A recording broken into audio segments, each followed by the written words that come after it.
Today, I want to walk you through what I believe is the most important skill set for sustainable weight loss, the one that makes every tool, every habit, every food choice easier over time. I'm Clarinda Price, former RN, certified life and weight loss coach, and the host of this Feel Light Mind and Body podcast. I help successful, busy women feel lighter in their mind and body, using simple, science-backed strategies that work with your biology and your brain, not against them. Welcome to episode 146, the top skill set for effective weight loss success. So, what is it?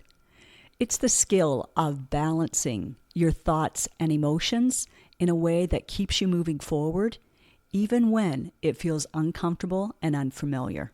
Think about it. At some point in your life, you didn't know how to do what you know to do now. Things like walking, reading, driving, working a business, raising a family, or paying a credit card off. Now, we do those things almost automatically, unless there's been some kind of a health crisis that's affecting that. That's neuroplasticity at work, the brain's ability to form new pathways with repetition and intention. It's the same mechanism that makes weight loss sustainable when you learn how to work with your thoughts and not fight against them. Please note, anytime you're learning something new, it's going to feel uncomfortable. There's going to be some confusion and maybe feel overwhelming. But mastering doesn't mean you're doing it perfectly every time. Mastery is when you can experience a stressful day, have an urge or a setback, and still bring yourself back into alignment with what you truly want. It's a skill that everyone has to learn. Unfortunately, many people discount themselves and their ability to do it. They judge themselves and say things that feel very justified and true, like, I've tried it all and I just can't seem to follow through. And I get it. I as well can oscillate in a day or in a week between following through with what I've said I'm going to do and not following through. But one of the biggest transformations that happen when you learn this skill set is how quickly you recover. You don't stay stuck as long. You don't spiral down as much. You don't make these human moments mean anything other than I'm human. It doesn't mean there's anything wrong with you. It doesn't mean that you're not worthy. As I mentioned, I believe in episode 145, you learn how to have compassion for yourself without letting compassion turn to complacency. And that compassion, along with still moving forward, that's empowering. That's where you claim your power. Let this sink in.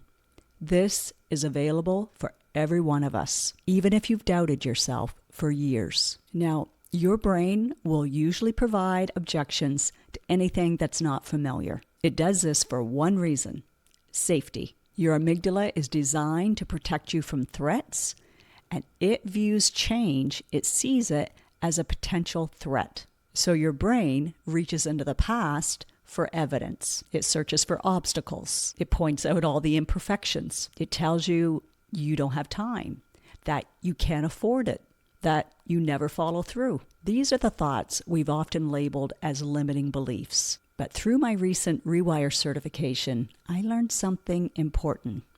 You ready for it?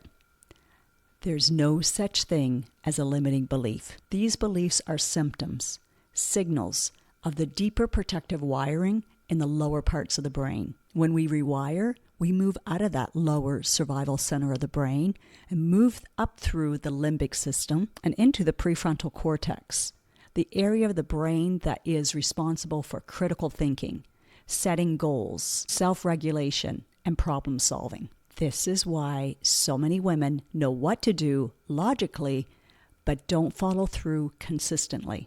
The knowing is in the prefrontal cortex, and the resistance is in the amygdala. And the real work, the transformative work, is helping these parts of the brain align together instead of fighting each other. Let me give you a simple example. Sitting on the couch right now might feel great.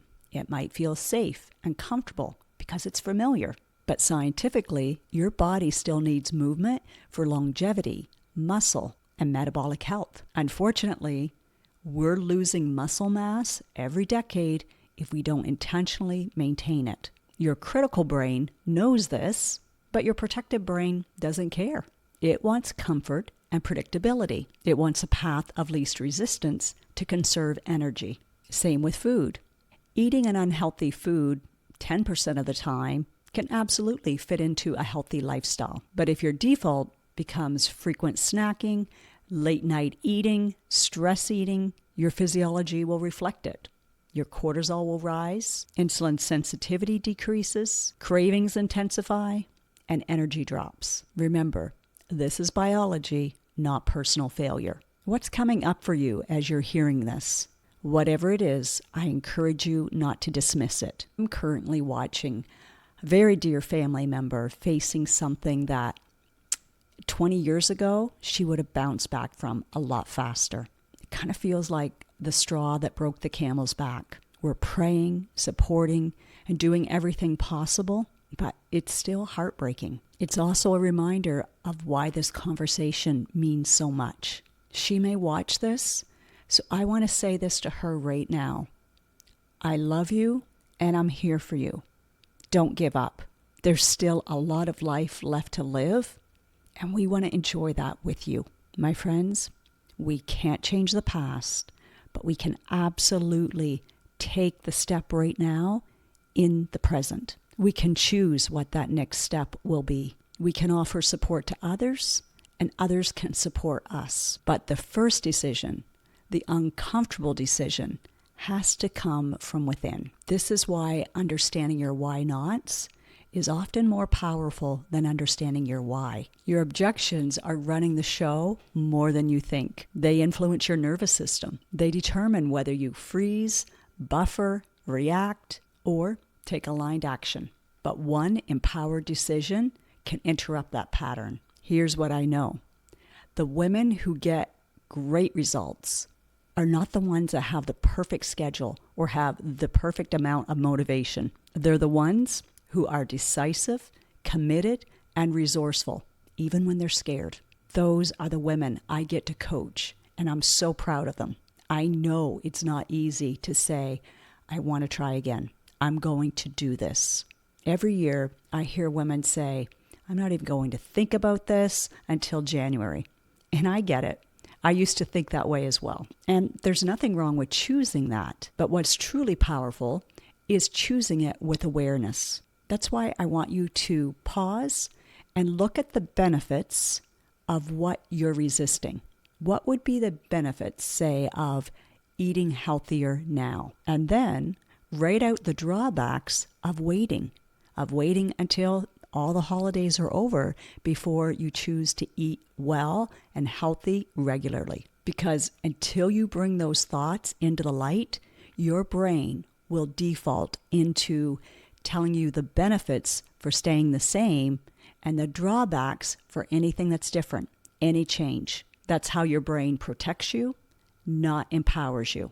Our brains are built for survival, not abundance. So yes, after doing this work, you may decide to wait until January or beyond, and that's okay. It will be an intentional, empowered, aware choice, and that will feel so much better than an avoidant or reactive choice.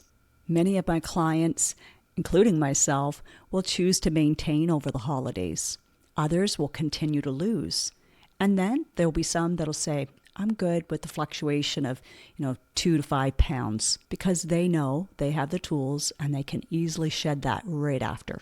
What do you think is possible for you? Take a moment and write down every thought that's swirling in that beautiful mind of yours. That is how you pull the thoughts from the subconscious to the conscious. And that awareness is the beginning of your transformation. And yes, it's uncomfortable to do this alone. I get it. Because your brain's going to want to revert back to what's familiar or say, we'll think about this later. But you deserve clarity. It's worth it to have clarity over comfort.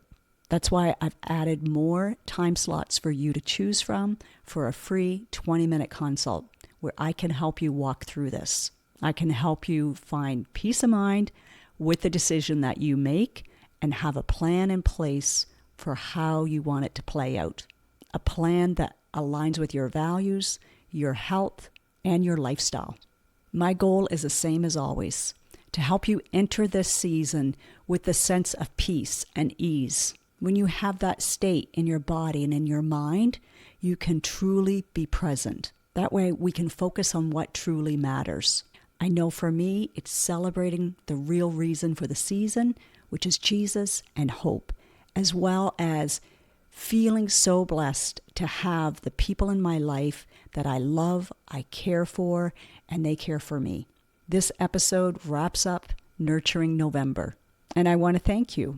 There were a lot of replies and messages from last week's weekly newsletter. I know I was pretty real there. That's part of November, was checking off things that need to be done, but also giving myself the space to do what needed to be done, to listen, to go within. And I'm really proud of myself for doing that. Was I still busy with this and that and family things? Yes, but I balanced it out.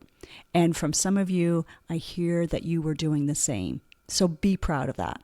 There's more of us going through a difficult season than what we think. The highlights on social media doesn't tell that story. But thank you for those who have trusted me and shared with me as I've been real with you.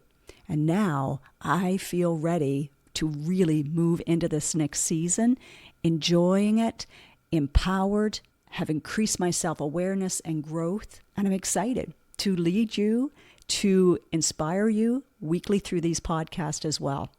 So if you found value in this, I highly encourage you to share it with another friend who may need this.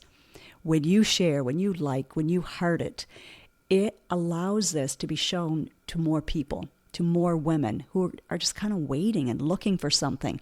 Otherwise, it kind of gets lost in the algorithm. I love you. I appreciate you.